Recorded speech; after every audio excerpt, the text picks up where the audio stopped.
السلام علیکم ورحمۃ اللہ وبرکاتہ۔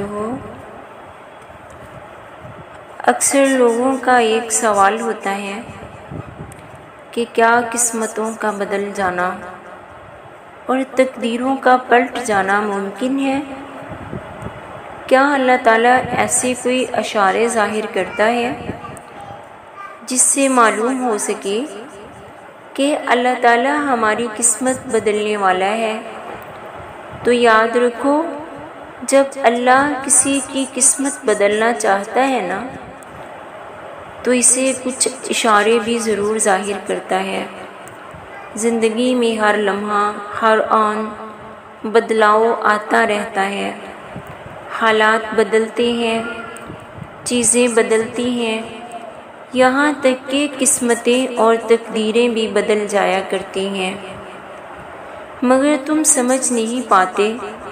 اللہ تعالیٰ قرآن پاک میں فرماتے ہیں، اے انسان، جو خیالات تیرے دل میں گزرتے ہیں ہم انہیں خوب جانتے ہیں، اور جان رکھو زمین و آسمان تک، اس کائنات میں جو کچھ بھی ہو رہا ہے وہ تنہا خدا کے حکم سے ہو رہا ہے، اور کسی بھی معاملے میں کسی کا کوئی بھی دخل نہیں، اور وہ کسی کی قسمت پر اثر انداز ہو سکے۔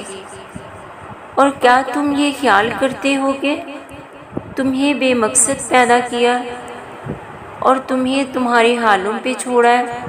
سن رکھو، وہ اللہ ہی ہے جو دانے اور گٹھلی کو پھاڑ کر اس سے درخت اگاتا ہے، وہی جاندار کو بے جان سے نکالتا ہے۔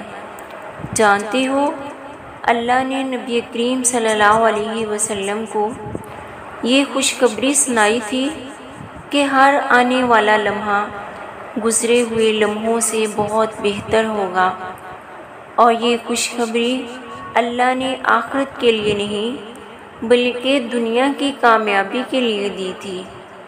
یاد رکھو، اللہ کاتب تقدیر ہے، وہ مٹا کر نئے سرے سے تقدیر پھر سے لکھ دے۔ وہ تو جہاں سے چاہے کہانی کا رخ موڑ سکتا ہے، جیسے چاہے انجام بدل سکتا ہے۔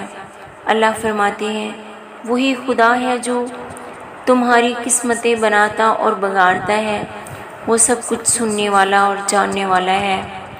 لہذا بندے کو اسی سے دعا اور اس پر پورا توکل کرنا چاہیے۔ یاد رکھو، تمہارا مقدر تمہاری زندگی نہیں بناتا، بلکہ تمہارا توکل تمہاری زندگی بناتا ہے، اور جو درد تم محسوس کرتے ہو وہ میسیجز ہیں جنہیں غور سے سنو۔ جس طرح کوئی خزانہ سانپ کے بغیر، کوئی پھول کانٹے کے بغیر نہیں، اسی طرح کوئی خوشی غم کے بغیر نہیں ہے۔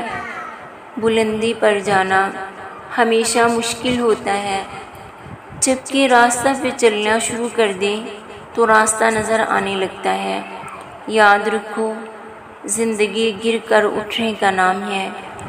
قسمت تب ہی بدلتی ہے جب انسان گر کر کھڑا ہوتا ہے، تو پھر تم خود کو کمزور کیے بغیر اپنے حصے کا کام کیے جاؤ، اور باقی ساری منصوبہ ساز اللہ پر چھوڑ دو جو کاتب وہی تقدیر ہے۔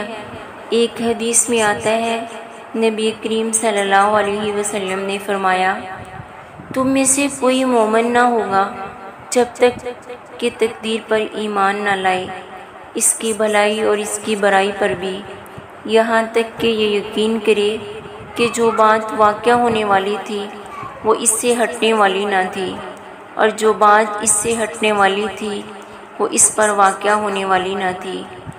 وہ جو سب کی نظروں سے دور آسمانوں میں ہوتا ہے، وہ کسی گہرے مقصد اور گہری پوشیدگی کے لیے ہوتا ہے۔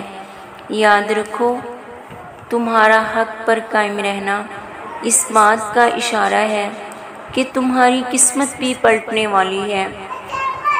جب اللہ کسی انسان کی قسمت بدلنے کا ارادہ کرتا ہے تو اسے بدلنا شروع کر دیتا ہے، اس کی سوچ، اس کی ترجیحات اور اس کے نظریات میں بہتری آنا شروع ہو جاتی ہے۔ اگر قرآن کی روشنی تمہارے دل کو منور کرنے لگے تو تم اپنے گرد و پیش پھیلی ہوئی تاریکی کو اپنے علم و عقل سے نہیں بلکہ اللہ کے نازل کردہ ہدایت کے مطابق روشن کرنا شروع کر دو۔ تو یہ بھی ایک اشارہ ہے کہ کاتب تقدیر پھر سے تمہاری قسمت لکھنے والا ہے اور تمہاری زندگی کے سارے ٹیڑھے راستے سیدھے اور صاف کرنے والا ہے۔ جان رکھو، عرش والا تمہارا دل اور تمہارا عمل دیکھتا ہے، اور دل دیکھ لے تو پھیر دیتا ہے۔ قسمتیں اور تقدیریں بدل جایا کرتی ہیں۔ جب اللہ کسی انسان کی قسمت پلٹنا چاہتا ہے تو اس کی بہترین نشانی یہ ہے کہ وہ اسے اپنی طرف متوجہ کرتا ہے، اور خاص طور پر جب تم دعا کرتے ہو۔ جان رکھو کہ دعا میں اتنی طاقت ہوتی ہے کہ جو عرش تک کو ہلا دیتی ہے۔ جب دعا فیصلہ کن مراحل میں داخل ہوتی ہے تو تقدیر اور قسمت کو بدل دیتی ہے، اور اس کے لیے مقدر کا بدلنا کیا مشکل ہے جس نے مشرق اور مغرب موڑ رکھی ہیں۔ تمہاری قسمت جگانے کو تو خدا کا نام ہی کافی ہے، ہزاروں غم مٹانے کو خدا کا نام ہی کافی ہے۔ توکل موسیٰ جیسا ہو تو قسمت یوسف علیہ السلام کی طرح بدلتی ہے۔ قسمت سے مایوس نہیں ہوا کرتے۔